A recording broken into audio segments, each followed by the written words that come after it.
सुख आए व दुख आए, आशा हो या निराशा, हिम्मत ना हारे हम, जीवन की परिभाषा।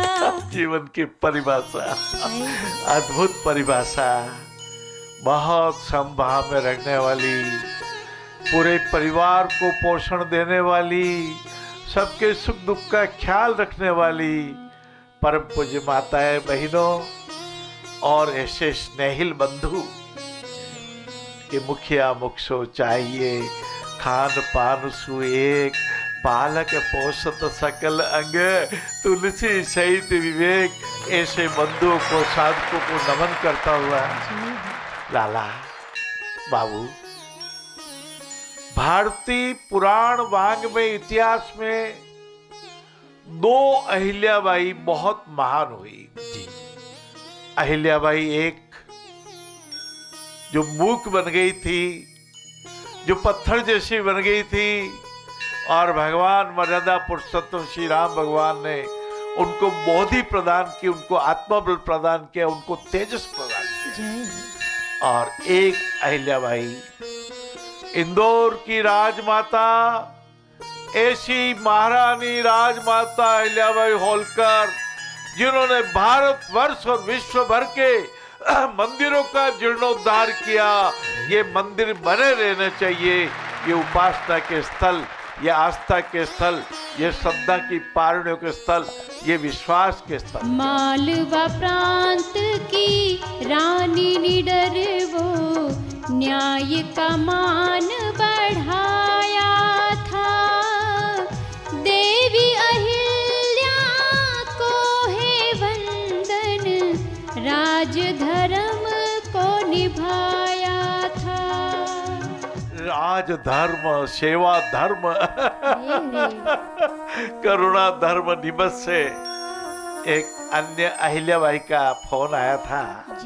बाबूजी बाबूजी, मेरे पुत्र का हाथ ट्रेन एक्सीडेंट में कट गया, मैं लाना चाहती हूँ। मैंने कहा लाइए, आपकी संस्था है, ये हाथ भी आपके, ये जो भी प्लास्टिक है, फाइबर है, ये सब जड़ है, सबसे बड़ा इंसानियत का भाव है। भाव हमारे अच्छे हैं तो बरकत हमारी साथी है, और कर्म हमारे अच्छे हैं तो घर में मथुरा काशी है। ये शरीर भी मेरा नहीं, ये चित्त भी मेरा नहीं, ये विचार भी मेरे नहीं, ये सब अनित्य है। ये भाव हमारे अच्छे रहना चाहिए। लाला बाबू, भाइयों, बंधुओं, मैं जब आता हूँ 6 साल की उम्र में, कई महापुरुषों की जीवनियां गीता प्रेस गोरखपुर के शत कथा अंक में, बालक अंक में, नारी अंक में, शत महापुरुषों के अंक में पढ़ने को प्राप्त हुई थी। एक महापुरुष हुए भारत के पश्चिम बंगाल में, जिनको ईश्वर चंद्र विद्यासागर के रूप में पूरे विश्व ने पहचाना, नमन किया। एक भाई आया, प्रणाम किया, प्रणाम प्रणाम गुरुदेव, प्रणाम प्रणाम प्रणाम, आइए आपके पुस्तकों की दुकान में पधारिए। बोले भाई मेरी तो कोई दुकान नहीं है, मैंने जिंदगी में कभी दुकान खोली नहीं, पधारिए सही। तो एक बड़ा बोर्ड पे लिखा था, ईश्वर चंद्र विद्यासागर की पुस्तकों की दुकान।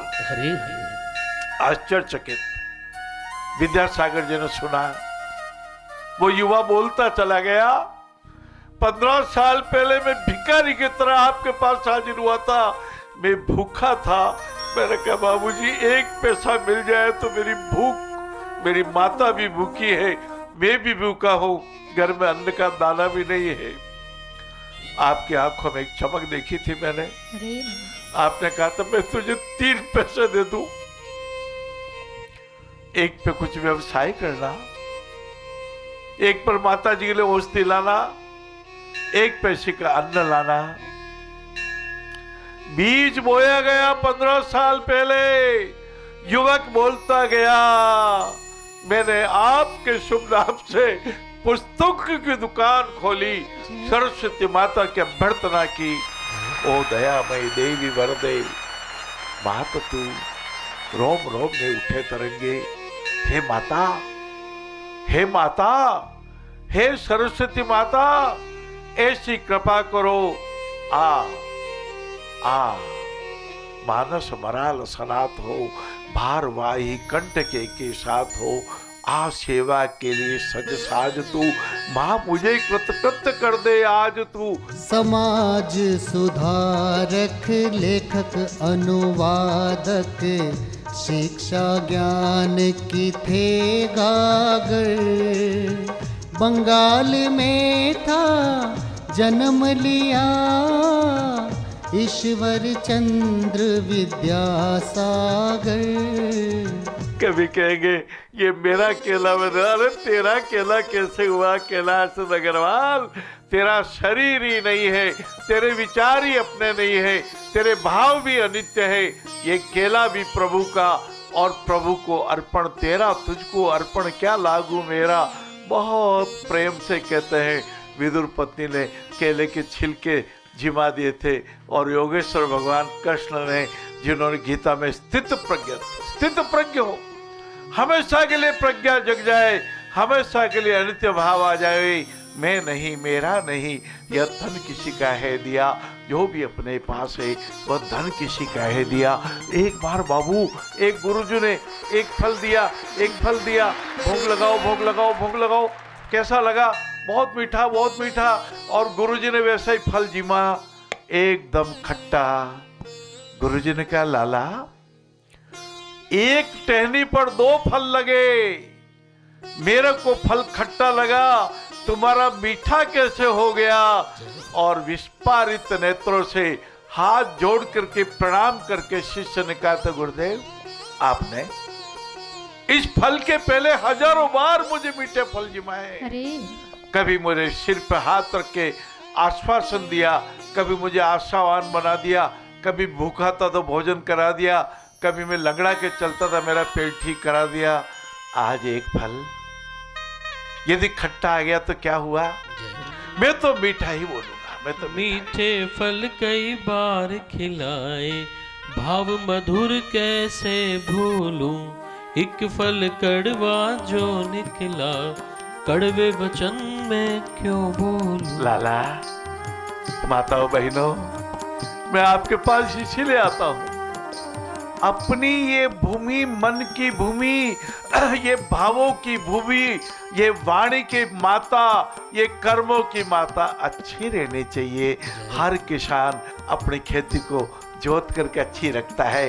अरे कंकड़ निकाल दो, अरे पत्थर निकाल दो, अरे इसको हरी भरी कर दो, अरे इसमें गेहूं की बाली, एक बीज बोया किसान ने, एक बीज बोया, कर्मों का बीज, सेवा का बीज, करुणा का बीज, प्रभु कृपा की प्रताप का बीज, और एक पौधे पर ऐसी सैकड़ों बालियां लगी।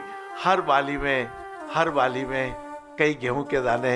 यही कर्म फल। मन है एक प्यारा उपवन, राग द्वेष का करे दमन। जब भूमि पवित्र होगी, ऐसी वाणी बोलिए, मन का आपा खोई। क्या आपा रखना है, क्या घमंड रखना है? सहज पके से मीठा हो। ये शरीर मेरा नहीं, ये कर्म मेरे नहीं, प्रभु करा तो मैं करता हूँ। मन का आपा खोई, और इनको शीतल करे, आप शीतल होई। आज मैं यही कहने हाजिर हुआ था। वाणी की माता है भाव, वाणी की माता है मन, वाणी की माता है चित्त। इसको शुद्ध रखना है।